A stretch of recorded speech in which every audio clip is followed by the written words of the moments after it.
verses I can say which describe the whole world. లోకమంతటిని కూడా వివరించి చెప్పే రెండు మాటలు ఉన్నాయి, నేను Two చెప్తాను. verses in scripture లేఖన భాగాల్లో రెండు వచనాలు that ఉన్నాయి. describe the condition of the whole world. లోకం యొక్క పరిస్థితి ఎట్లా ఉందో Of all వివరిస్తాయి. unconverted people రక్షణ లేని ప్రజలందరి యొక్క and దుస్థితి, all believers who have not repented properly. విశ్వాసులైన వారిని చెప్పుకుంటూ సరైన మారుమనసు పొందిన వారి దుస్థితి. First of all, here is the condition of the world. లోకంలో ఉన్న ప్రజల యొక్క దుస్థితి ఇది. Romans chapter 3 verse 18. రోమీయులకు రాసిన పత్రిక 3వ అధ్యాయం 18వ వచనం. Romans 3:18. Roma 3:18. There is no fear of God before their eyes. వారి కన్నుల ఎదుట దేవుని భయము లేదు. There's no reverence for God. దేవుడంటే భయభక్తులు లేవు. Most people in the world are more afraid of the policeman than about God. ఈ లోకంలో ఉన్నటువంటి అనేక మంది లోకస్తులు దేవుడి కంటే ఎక్కువ భయం పోలీసుల మీద ఉంటాది. It's true. నిజమది. When the policeman is there, they will not go the wrong way. Police అక్కడ నిలబడితే ముందుకెళ్లరు, ఇంకో సందులోంచి పోతారు. They will go right around the circle. అలా చుట్టూ తిరిగానే పోతారు. They are afraid of the policeman. Police ముందుకు రావడం అంటే భయం. They'll put on the seat belt. వారు వెంటనే పోలీసుని చూసి సీటు బెల్ట్ వేసుకుంటారు. But God, దేవుడి వైపు అయితే who cares for him? అసలు దేవుడి భయం అనేది లేదు. ఎవరు లేరు. God has said something in his word. దేవుడు తన వాక్యం ఏదో చెప్పారు, Forget it, that's not serious. అంత తీవ్రమైనది కాదంటారు. But police are there. Police ఉంటే Then we are.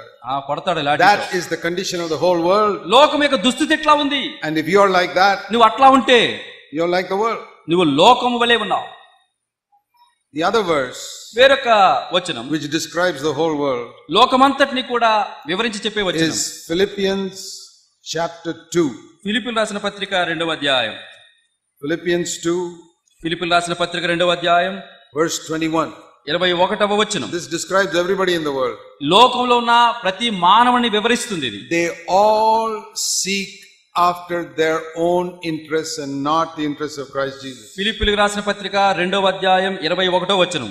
అందరూ తమ సొంత కార్యములనే చూచుకొనుచున్నారు గాని యేసుక్రీస్తు కార్యములను చూడరు. So what does it mean not to repent? మరి మారు మనసు అంటే దాని మాటకు అర్థం ఏంటి? I'm like the people in the world. నేను ఒకప్పుడు లోకస్తుల వలె ఉంటిని. I have no reverence for God. దేవుడంటే భయం లేదు. I have more fear of policemen than about God. కనుక దేవుడి కంటే కూడా ఎక్కువ పోలీసు మీద భయం ఉండేది. And I am only seeking my own interests. ఎల్లప్పుడూ నా సొంత కార్యాల మీదే నాకు ఆసక్తి. What does it mean to repent? మారు మనసు పొందుట అంటే అర్థం ఏంటి? Now I have a tremendous reverence for God. ఒకప్పుడు దేవుడు అంటే భయం లేదు, కానీ ఇప్పుడు దేవుడు అంటే మరి అపరిమితమైన భయము. I fear God more than I fear the policeman. Police కంటే ఏ మనుషుడి కంటే ఎక్కువగా దేవుడి మీద భయపడతాను. And I don't seek my own interests. I turn my back to that. ఇప్పుడు నా సొంత కార్యాల మీద నాకు ఆసక్తి లేదు. I'm seeking the interests of Christ Jesus. అవన్నీ నా వీపు వెనకబడేసి యేసుక్రీస్తు కార్యాలు చూస్తున్నాను. I want to ask you in Jesus' name to be honest. యేసుక్రీస్తు నామములో మీరు యథార్థంగా చెప్పాలని నేను కోరుచున్నాను. Have you repented like that any time in your life? నీ జీవితంలో ఎట్లాంటి మారు మనసు ఎప్పుడైనా పొందావా?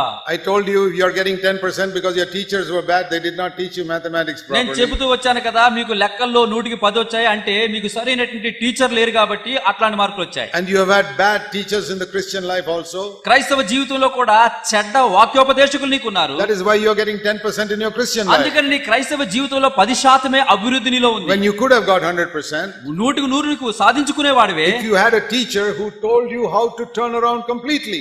పాపాన్ని విడిచి దేని వైపు చూడటం ఎట్లాగో అది సరైన బోధకుడు బోధించి ఉంటే 100కి 100% నువ్వు విశ్వాసమై ఉండేవాడు. What does it mean to fear God? దేవునికి భయపడటం అర్థం ఏమిటి? See, there are two types of fear of God. దేవుని భయము 2 రకాలు.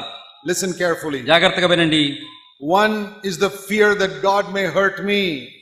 ఆ 2 రకాల దేవుని భయములో ఒక భయం ఏంటంటే దేవుడు ఎక్కడ నన్ను శిక్షిస్తాడో గాయపరుస్తాడో అనే భయం. I'm afraid.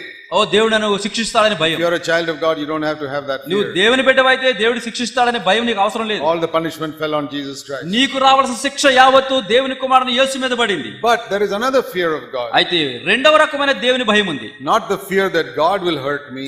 దేవుడు నన్ను కొట్టేస్తాడేమో శిక్షిస్తాడేమో అనే భయం కాదు. But the fear that I might hurt God. దేవుని ఎక్కడ నేను దుఃఖ పెడతానో తిరిగి గాయపరుస్తానో అనే భయము. Not like a child can have a two fear. One, my father may punish me. చిన్న పిల్లాడు అంటూ భయపడుతూ ఉంటాడమ్మా, ఇట్లా చేస్తే మా నాన్న కొడతాడేమని భయం ఉంటుంది. But when he grows up, అయితే ఆ పిల్లవాడు ఎదిగినప్పుడు, I'm 20 years old, my father will not use a rod on me now. ఇప్పుడు 20 సంవత్సరాలు వచ్చేసి బలిష్ఠుడయ్యాను, నా తండ్రి ఇప్పుడు బెత్తం వాడడు నా మీద. But I have a fear that I may hurt my father by something I do or say. ఇప్పుడు నేను భయపడుతున్నానంటే ఆయన కొడతాడని కాదు, ఎక్కడ చెడ్డగా నేను ప్రవర్తించి చెడ్డ పేరు నా తండ్రికి తీసుకొస్తానేమో, ఆయన బాధపడతానేమని భయం నాకుంది. Which fear do you have?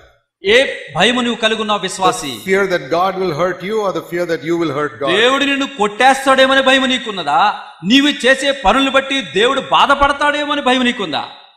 You know, in the Living Bible, living Bible అనే ఈ వెర్షన్ లో there is a translation of Psalm 139, 139వ కీర్తన యొక్క ఆ యొక్క the last verse. భాషాంతరం చేయబడింది. 139వ కీర్తన చివరి వచనం. Psalm 139, last verse. 139వ కీర్తనలో చివరి వచనం. Verse 24, it says here, see if there is any hurtful way in me. 24వ వచనం అండి. మరి తెలుగులో ఉంది, నీకు ఆయాసకరమైన మార్గం అంటే నిన్ను గాయపరిచే మార్గం ఏమన్నా నాలో That ఉందేమో. means, is there any way in me that hurts you, oh Lord? దేవా, నేను నడిచే మార్గం ఏదన్నా నిన్ను గాయపెడుతుందా? And the Living Bible paraphrases like this. ఆ లివింగ్ బైబిల్ లో ఉన్న మాట ఇట్లా ఉంది, Lord, ప్రభువా, point out anything in me that is making you sad. నిన్ను దుఃఖపరిచే ఏ కార్యమైన మార్గమైన నాలో ఉందేమో నాకు చూపించు. I was so gripped by that ఆ మాట చేత నేను ఎంతో పట్టింపబడ్డా. many years ago చాలా సంవత్సరాల క్రితం that I printed many cards with that verse ఆ వచనముతో చాలా కార్డులు ముద్రించాను. and gave it to everybody in my church. నా సంఘంలో ప్రతి ఒక్కరికి ఇచ్చారు. I said, you keep this in front of you ఇదిగో మీ ఇంటి ముందు ఇది పెట్టుకోండి, and look at it every day. ఈ మీ ఇంటిలో ఉంచి ప్రతి దినం Pray that చూడండి. prayer every day. ఈ ప్రార్థన ప్రతిరోజు చేయండి. I kept it in front of me also. నా ముందు కూడా అది పెట్టుకున్నాను. Lord, ప్రభువా, point out anything in my life that is making you sad. దేవా, నా జీవితంలో నిన్ను దుఃఖపెట్టి నిన్ను గాయపరిచి బాధ పెట్టేది ఏదైనా ఉంటదేమో నాకు చూపించు. I'm not afraid that you will hurt me, నువ్వు నన్ను శిక్షిస్తావనే భయం లేదయ్యా, but I'm terribly afraid that I may hurt you, నేను నిన్నెక్కడ బాధ పెడతానో అనే భయం నాలో ఉంది. because I love you, Lord. ఎందుకంటే ప్రభా, నిన్ను I ప్రేమిస్తున్నాను, don't want to hurt you. నిన్ను నేను దుఃఖ పెట్టడం ఇష్టం లేదు. So maybe I'm ignorant in some area. కొన్ని విషయాలలో కార్యాలు నాకు తెలియకుండా చేస్తున్నానేమో. Please point out to me anything in my life that makes you sad. నిన్ను దుఃఖపరిచి నిన్ను బాధకు గురి చేసే ఏ మాట, ఏ క్రియ, ఏ పని నాలో ఉందో మార్గంలో Lord, I చూపించు. am not bothered whether I have a good testimony before people. ప్రజల ఎదుట మంచి సాక్ష్యం ఉందా లేదా నాకు పట్టింపు లేదయ్యా. It's very easy to get a good testimony before people. ప్రజల ఎదుట మంచి సాక్ష్యం పొందడం చాలా తేలిక. But Lord, is there anything that makes you sad? నిన్ను ఆయాస పెట్టేది, బాధ పెట్టేది ఏమన్నా నాలో ఉందా? Not